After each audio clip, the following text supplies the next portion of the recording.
So we're doing a little update today about the Transformer Tuesday pre-orders we were talking about over the past couple of days, and now we know finally what is that pre-order, what is that masterpiece they were talking about. And well, here it is today. We have a reissue of the MPM-12 Bumblebee movie Optimus Prime. So that's pretty good for people who get an opportunity to get this, because this was a figure that when the pre-order first dropped for it in February of 2021, it was still pretty tight for people. It was still the big V looming in the background. I mean, the big V even affected the production of this figure. There was a lot of low quality stock photography of this. Takara at the time was not able to take proper photography because it was, everyone thought it was the end of the world at some point.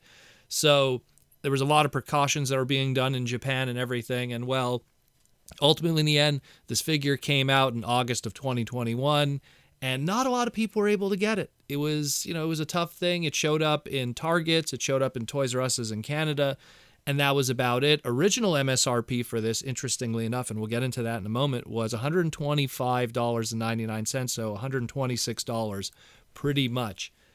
And what's interesting about this is this reissue that's hitting now, exact same figure, nothing has changed, same box and everything, but is actually going to be cheaper than what it was before. $6 cheaper, actually, for $119.99, $120.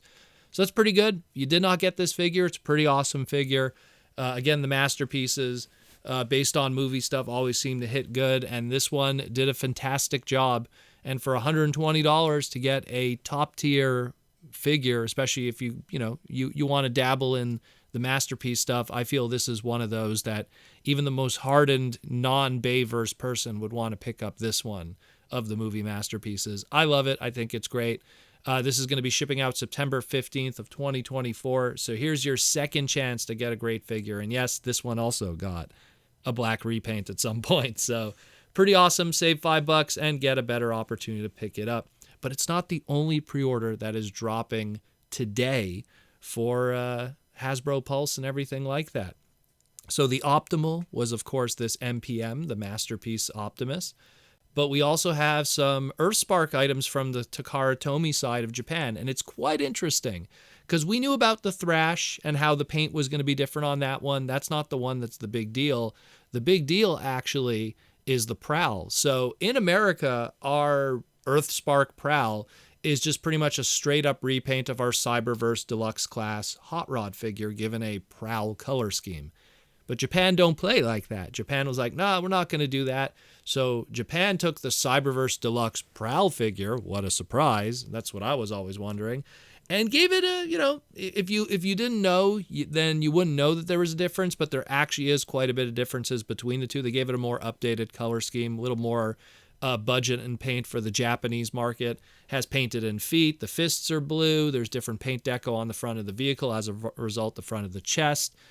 Little things here and there's a little bit more paint deco on the top of the light bar, but otherwise is pretty much the same figure with some plastic color hues and differences there.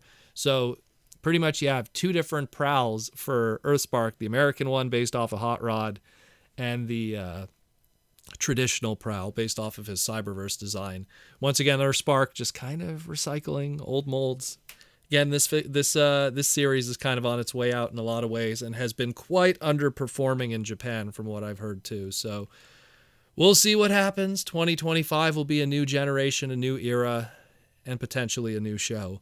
We will see what happens with that. Just wanted to give this little update here about that pre-order and everything, and we'll talk again really soon here on the Transformer Slag podcast. And as always, thank you for listening.